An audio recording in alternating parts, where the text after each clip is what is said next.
Welcome to Autism Knows No Borders. Discover what's possible when people impacted by autism inspire change and build community. Together with the Global Autism Project, here's your host, Rachel Harmon.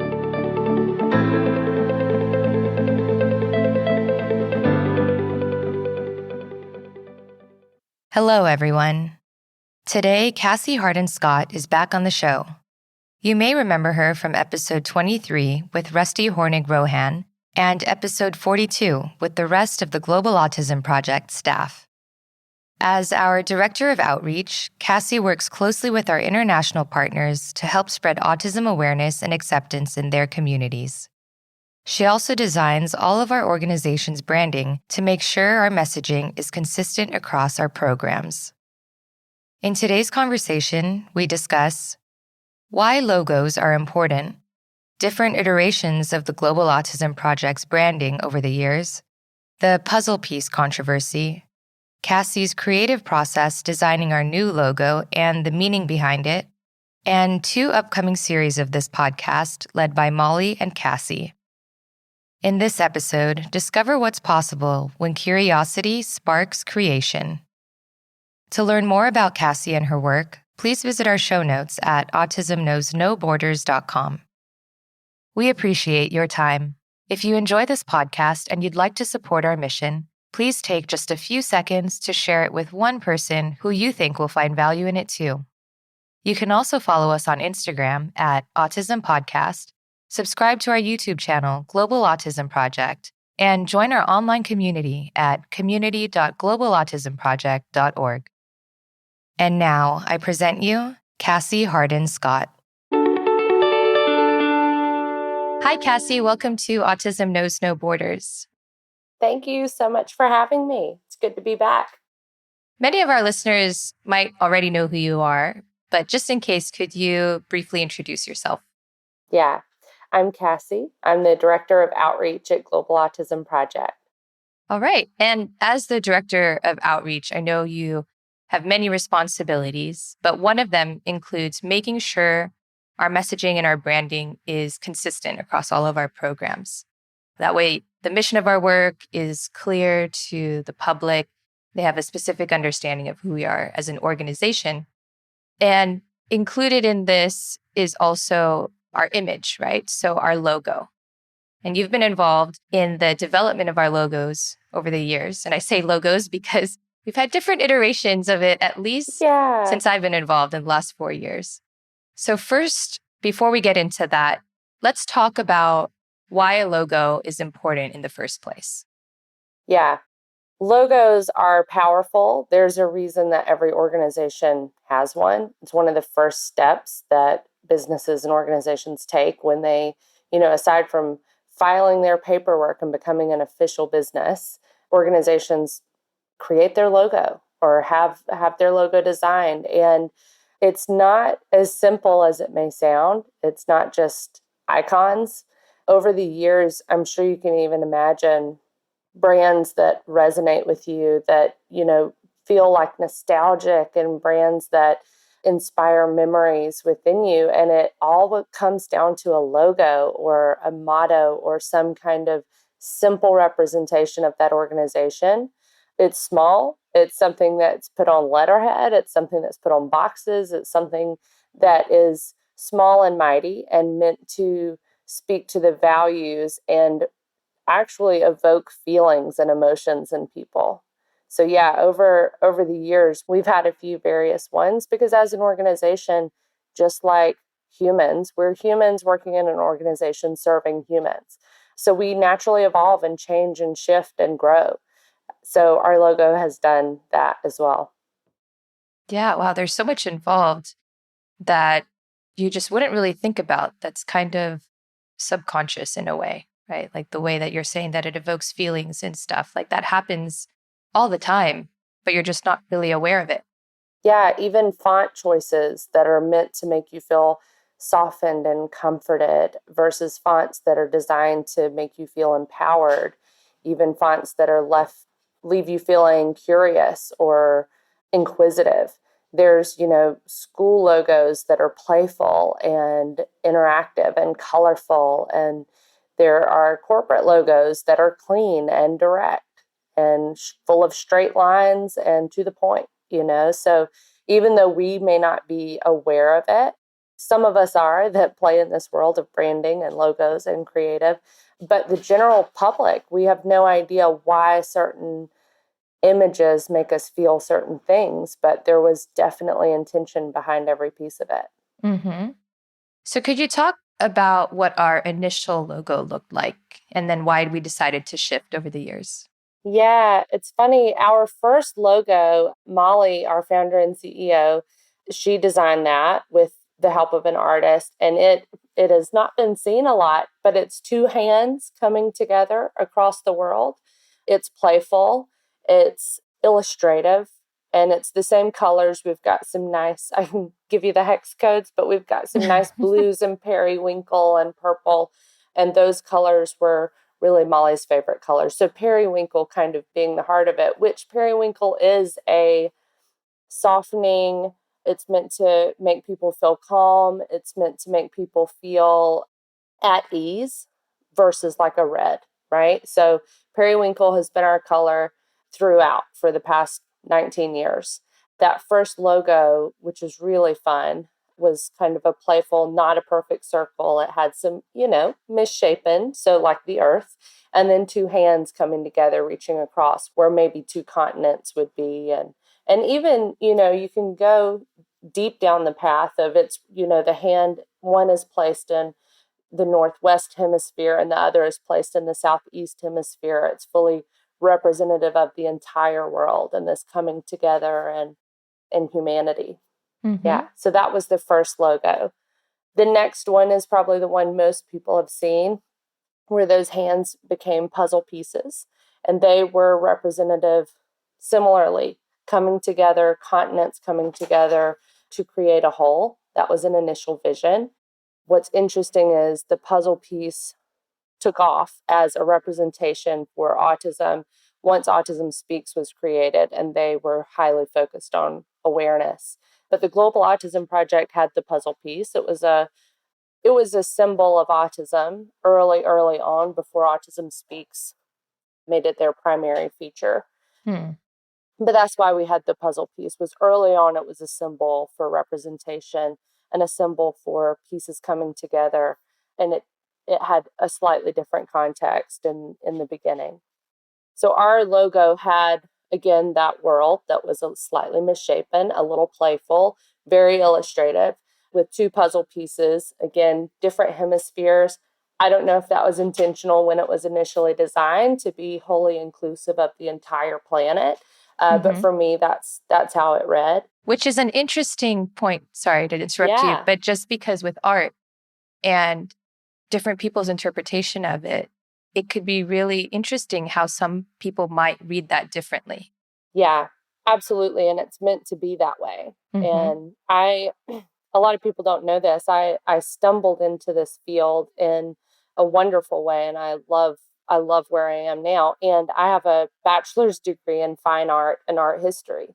So my college experience, I'd go in for final exams and they told us to bring 3 blue books. I don't think the young kids even use the blue books anymore, but handwritten exams. And they would just put up an image that we had never seen before. It was called an unknown. And my job was to write essays about this unknown.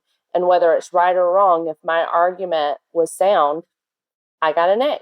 If I was able to back my argument about who I think did it, what I think their intentions were, what I'm getting from it, then that was, me succeeding in everything I'd been taught. So now, naturally, through life and through this role with the Global Autism Project, I'm seeking out meaning behind imagery everywhere.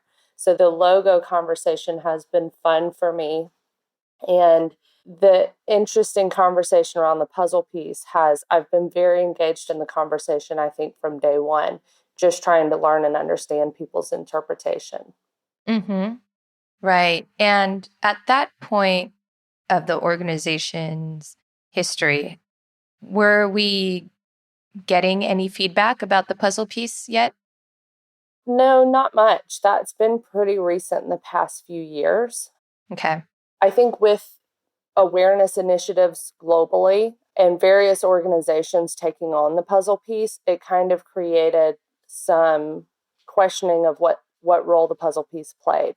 Is it trying to show that there are missing pieces? Is it trying to show that something doesn't fit? Is it trying to show that something's not complete? And I am also curious about that. Where did the shift come in? What was the initial intention? Who was it created by to represent whom? There's always a history with imagery, and I find it fascinating and something to be looked at and not to be pushed away or ignored, but to just be curious about. And our organization, luckily, has the same values that we don't really live in a realm of yes and no or right and wrong. We're curious. So we've been curious about the puzzle piece. And I think since the conversation started and since it has picked up and there have been some very real arguments and conversations for and against it, we've just been listening and engaging and asking more questions. What did happen with the puzzle piece that I think has been good and powerful in the world is it has created awareness in parts of the world where there wasn't any. We work internationally, and this has been part of the challenge we have faced ongoing in trying to figure out what our logo should be and what it should say. We're working in countries where there's no local word for autism, when there's no doctors diagnosing, when there are no resources on the continent, then there is a place, I think, for awareness. And awareness, as we know with, many different brands and organizations and companies, a logo, a symbol is what spreads awareness rampant. Now, it depends on what the message is that's tied to that image. So internationally, our partners have expressed that the puzzle piece has been really good for their community, that it's making people ask questions and it's giving people the feeling of community. When they see it, they're finding other people that are in the community with a loved one or they themselves have autism. And I think there's something good to look at and interesting to consider around the community and awareness that it has brought about. Yeah. Yeah. It's a very complex issue Yeah. when you look at the bigger picture. Mm. So after that logo that I think it was the organization's logo for the longest time so far, Yeah. right? Yeah. It's been the logo for probably 15 years. Okay. And then Yeah. after that one, there was conversation around shifting to something else, right? Could you walk us through that? Yeah. So we had an amazing organization work with us and mock up a few different logos. This was probably 4 years ago. We knew at that point that we wanted to step away from the puzzle piece and we wanted to grow up a bit. And what I mean by that is when we initially started, our logo was playful and fun and childlike. And as an organization, and that worked then, we were working mostly with teachers serving small children with autism. As an organization, we've changed, we've shifted, and we're now working with a lot of adults. We have a lot of autistic self-advocates that are professionals that are working alongside us, creating our programs, running things with us. The schools we work in are not specifically serving young children anymore, which is an amazing thing. I think we've played a role in helping, with that awareness piece, get some services in place throughout the lifespan in a lot of the countries where we work. Our partners have created incredible programs for adults, internships, job opportunities, things like that. So we wanted to create a logo that represented something that was a little more all-encompassing, a little more for kids and also for adults. And at the end of the day, we're working with entrepreneurs, we're working with business leaders, we're working with autistic professionals. Those are the people we're directly working with. They're working with children. So it made sense for us to clean it up, grow it up a little bit. And so we did land on a logo. And as I mentioned at the beginning of our conversation, that some logos make you feel nostalgic or remind you of something. it just kept reminding everybody of some other logo. It was a triangle and there were pieces coming together to kind of move in a direction. It was powerful imagery. We loved it. And as we kind of started showing it to others, we got feedback that it reminded them of something else. And so we shifted again. We asked a lot of people. We talked to the autistic community within our network. We talked to our international partners. We talked to the families and parents that we've worked with over the years. And the feedback we got at that time was that the puzzle piece was still really important internationally, so that people could recognize if they're looking for services or looking for support in their country and they don't, know where to go, that they could see a logo that had the puzzle piece and know that was for them. So we went back to the puzzle piece for a moment. And that was kind of we went back to the world. It was now fully, a nicely shaped world. We had one continent coming over the horizon, and that continent was shaped like a puzzle piece. So we no longer had puzzle pieces coming together across the world. We had one reaching over the horizon. It kind of was meant to symbolize what's on the other side, what is beyond what we can see, what is beyond what we can imagine. And that I thought was really powerful as well. And that served us for a little while. And then we paused again. And now that brings us to kind of where we are today. Right. Which is interesting because that logo, the one you're talking about, was like the half circle. Mm-hmm. We sat on it during the pandemic. Yeah. Which I think also reflected where we were as an organization and trying to redefine ourselves and what our overall mission is, which hasn't really changed. And we could talk about that also. But for me, it felt kind of like a placeholder. Right. It was like, okay, let's just have something until we can figure out what we're doing, until we can, get out of lockdown, when we can see our partners again, when we can actually start running our programs.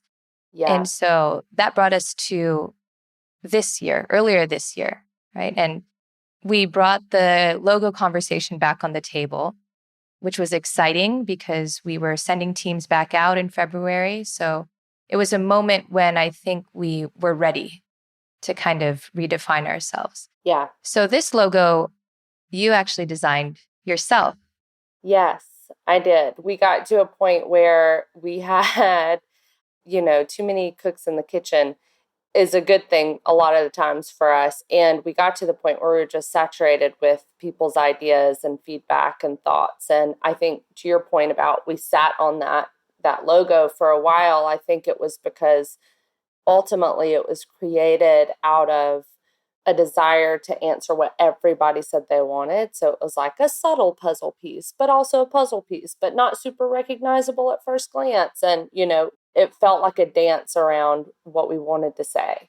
Mm-hmm. So Molly and I had a conversation and she said, Cassie, you design all of our stuff, just have a go at it, see what you come up with. And I sat with it for a while and I went back through. It was really fun for me. Nobody else was really involved in the process, but my creative process was that I went back and looked at our organization. We have focus guides. You know this, Rachel, but for our listeners, we have focus guides that we create every year that helps our team kind of look at where we're going, what we're determined to accomplish this year, what each department's working on. And in that, we have our organizational values as well as our mission and vision. And I went all the way back and I looked at who we were 7 years ago when I started. We didn't really have values written out. It was like 5 values. We're a smaller team. We had like 4 partners at that point. And I looked all the way back and then just through the growth and change and from going from 4 partners to, 14 and going from 5 team members to 50 around the world and having our values go from 5 buzzwords essentially to a set of like 12 values that I remember creating. We all created them together. We sat around and wrote down, who are we? What do we stand for? Not who do we want to be, not who do we wish we were, but it was like, who are we? And so looking at those values, I designed a really simple, yet it felt very mighty to me as I made it, new logo. And that's what we're running with now. And when I revealed it to the team, everybody also felt, I think, the same. We were all like, that's it. Yeah, it felt right. Well, before we go into what it means, could you just describe what it looks like? Yeah, it'd be hard for me to describe what it looks like without the meaning. But yeah, essentially Oh, well, you can go ahead and mix it in. Yeah, okay. It's a box. It's a rectangular with a simple thin line. In the box, there's the words Global Autism, and they're positioned at the bottom. And there's this curious space above. There's like negative space, I guess. And I'm calling it curious space. It's a space for exploration. It's a space that, for me, allows movement and allows your eye to explore, even leaves you wondering what's supposed to go there. And so global autism at the bottom. And then just under the A and the U in autism is an opening. And just beneath the opening is the word project in a slightly less bold font. So yeah, and that's it. There's no there's no puzzle pieces, there's no hands, there's no globe. It's a container to be explored. And there's an opening on the outside of that box. On the outside of the boundaries is the word project. And project for us as an organization has meant and continues to mean creation and possibility. And our vision being to create a world where everyone can thrive and reach their potential no matter where they're born. I think that we achieve that in that space of the project that's outside of the container when we go through that opening. The container being a powerful space for exploration and curiosity. And when you break outside of that you can really step into possibility and creation. Yeah. And it's so clean looking. It looks professional. It's minimalistic. I love it. Yeah, it's to the point. Yes.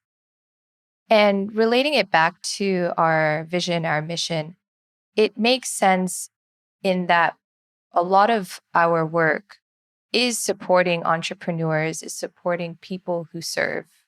Mm-hmm. We've never really worked directly with the children. We have a community of self-advocates that we support, but we're not providing services for them. Right. We're providing a container. Yes. And that's that global autism box, is that we are the container for curiosity, for exploration, for connection, for community. All of those things happen in that space. And there is a outlet on the other side of that space that gives way to creation. Mm-hmm. Yeah. There's this feeling of outside of that box, think outside of the box, that kind of Exactly. creativity. Yeah. Yeah. And I think with that, it's a bit of a juxtaposition, really, because it's like an invitation to be in the box as long as you need to be in it. And in this box, there's space for curiosity and exploration. And it's a place where you can be who you are. And it's a place where you can say what you are thinking, and you won't be made wrong, and you won't be challenged. You'll be asked questions. People will be curious in that space. So, I think for me, the box was meant to represent both sides. One is that, it's like a bumper sticker, like think outside the box. And it's like, well, what's the point of the box? It serves a purpose, right? So our goal shouldn't just be to get outside of it. Obviously, powerful, beautiful things happen outside of the box. But the point of the box in general, the why humans live our lives in a box, is because it's safe and comfy and cozy in there. And what if we can create a box that has an opening, that is a space that's safe and cozy and also to be explored? Mm-hmm. Yeah. There's a lot of depth into it that I'm glad we're having this conversation, because we've slowly started putting it out there, but we haven't had like a unveiling. Well, we might soon on social media. Yeah. But this is a very complimentary conversation that will help our community understand why we made this change. Yeah, and I hope that they feel the invitation. When I was talking about fonts and colors being designed to make you feel a certain way, is that part of that opening is to be an invitation and an opening for people to step in. Yeah. Yeah. So on the topic of rebranding, we've been talking for the past several months about bringing in different types of conversations to this podcast. Nothing is set yet. It's still in the works, but I just want to give our listeners a heads up of what's to come. So one series will be led by Molly, our CEO, and the other would be led by you, Cassie. So could you share some of these ideas? Yeah. Oh, I'm excited about this. This was born out of, I guess a couple of times since we've been able to all be together since the pandemic, and we're sitting at tables and we're having these powerful, wild, twisty-turny, complex conversations. And I just feel like, Rachel, record this. It needs to get on the podcast. Like, these are amazing. And just some of the people that we have phone calls with and get access to there are amazing people in our community and incredible people that reach out to us all the time and that we reach out to as well. And I think just giving an opportunity for some of these conversations to be shared. One of those, which I'm very excited about, we haven't fully named it yet, so maybe I won't throw a name out there, but is an opportunity for Molly to invite other founders to the table to talk about their journey. I can never relate to Molly's journey as the founder of this organization. I very much feel like a founder in some ways, as I think we all do, because we just are fully in this mission. And there's something very unique about her experience. And there are so many other founders in our community who have started, they had an idea, they put it on paper, and they made it happen. And I think there's something that would be thrilling to hear her have a conversation with some of those people.